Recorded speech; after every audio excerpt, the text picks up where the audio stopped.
What is going on, Jerome's? So, yeah, it was one of those mornings where you got the bad news that was sort of expected, but still hurts when you get it.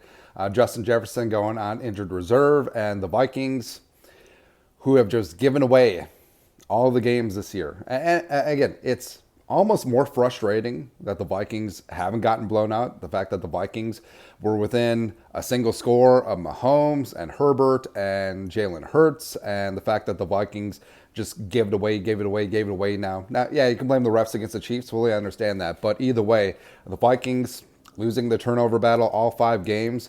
1-4 sort of is what it is. And now, with JJ out at least for 4 weeks, it could be a spot where the Vikings become sellers at the trade deadline. I mean, you're in Chicago on Sunday. Bears just scored 40 points against the Commies, and they have 10 days rest. Although, you notice the line hasn't moved. Maybe Vegas knows. And then you're hosting the Niners on Monday Night Football, and then you're at Green Bay. And thankfully, the Packers look like ass. Thank you. So the Viking season is teetering on the edge, and this thing could go pear-shaped very quickly. And I know people will be like, oh, it's already pear-shaped. Cool. Awesome. Fantastic. Right? And, we are generally the purveyor of purple positivity, but, I mean, it sort of is what it is at this point. And the Vikings, they could look to sell at the trade deadline. And first off, I don't think that Kirk Cousins would ever waive his no-trade clause. Like, I just don't see a scenario right now where, from what we know about Kirk, he's a family guy from that documentary, and I don't think that he would move his family. Also, I don't think that he would move by himself. I don't think he would do that. And there isn't a clear-cut trade destination for him right now. I don't think that he would waive his no-trade clause to go to the Jets, who aren't going to make the playoffs. I don't think he would waive it for the Falcons, because the Falcons may actually be good to go with Ritter for the moment in time. So absent a injury to a starting quarterback on a high-profile team right now. Again, not wishing injury on anyone, but I don't see a Kirk Cousins trade happening. I just don't see it. I don't think the Vikings would find value at this point because I don't think there's enough sufficient teams in the market for a starting caliber quarterback, and I don't think that Kirk would waive his no-trade clause. But other players are in contract years. Ezra Cleveland wants to go somewhere to play left tackle. Daniil, Davenport, Wanham, all three of the top 3 edges. Jordan Hicks is playing well. So I don't know. I don't know, man. But I understand that the people who have been imploring the team to tank, just tank and lose games. Well, we've explained this before. I think it is very bad karma to actively root for your team to lose, because I think that losing sticks with a culture. I think losing gets ingrained in a team and a franchise and a fan base, and I think that you're inviting disaster.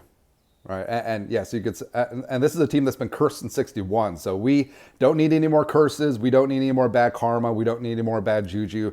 That whole thing. And also, we pointed out the success rate of the first quarterbacks drafted since 2000. It hasn't been ideal. Right, so you draft where you draft, and I understand. Oh, you don't understand that if they're higher in the draft, you have your choice. Yeah, no, I do fully understand. I get it, but also I understand that the Vikings are a touch better than the Broncos. They're better than the Panthers. The Panthers also give the first round pick to the freaking Bears. And I think that even if the Vikings field a weak inside, which is the only way that a team can tank in the NFL, I don't think they end up at number 1. I just really don't. And I'll never tell people how they should be fans, but it really sucks when you denigrate like the casual grandma who's just watching on a Sunday while doing her knitting and baking bacon and apple pie. It's like, hey, Edna, you do not be happy that the Vikings won because now they're drafting 7 instead of 6 and all that stuff. No, that's where I draw the line. You sort of draft where you draft, but also you don't have to actively root for your team to lose. The Vikings have done a good job of losing when they've been trying to win as of late, whatever. And again, as a quasi-USC fan, I fully see the value of Caleb frickin' Williams. Like him and Addison and JJ long-term would be beautiful, man. But also, this is the deepest quarterback class in NFL history. Like, this is not a class where there's going to be one or two guys who up at the top. Like, there could be 5, 6 quarterbacks in the first round. There could be 10 in the top 100. So you don't necessarily have to be at the tippy top to get your guy. And also, it would just be the Vikings' luck. And frankly, it would be karma coming home to roost for all the tankers out there. Say the Vikings end up with 1 and they get Caleb Williams and he turns into ass. Thank you. Now, I don't think it's going to happen, but it also not going to happen. Like, there's a non-zero chance that Caleb Williams is actually ass. Thank you. And then Drake May and Michael Penix and Quinn Ewers and Cam Ward and Shedeur Sanders and Bo Nix, all of them turn into Hall of Famers. That's exactly what's going to happen, man. Who knows? But either way, it just sort of is what it is. And, you know, no matter what happens with the Vikings, I'll always root for them to win. I'll always root for them to do well. And they'll draft where they draft, right? And we've explained before, it's nearly impossible for a team to tank. And first off, this team is too talented. This team could easily be 4-1, 5-0, as they are 1-4. They stop freaking beating themselves. But, I mean, you're basically, if you're asking this team to tank, you're basically asking the players to try less hard and coaches to coach worse, even though, I don't know, hasn't quite worked out this year anyway. It doesn't matter. But the only way that the team can actually tank is if they feel the weak inside, and say the Vikings do find a trade partner for Kirk. Maybe the Vikings do trade Daniil. Maybe, you know, JJ's hamstring injury is sufficient enough where he has to sit out most of the season. That's the only way that the Vikings would tank. That's about it. And I don't know, man. I don't know. Like, I'm down to clown for finding the future franchise quarterback. And again, if there was a direct correlation between your height in the draft and success, be all for it. But history's shown us that's not the case.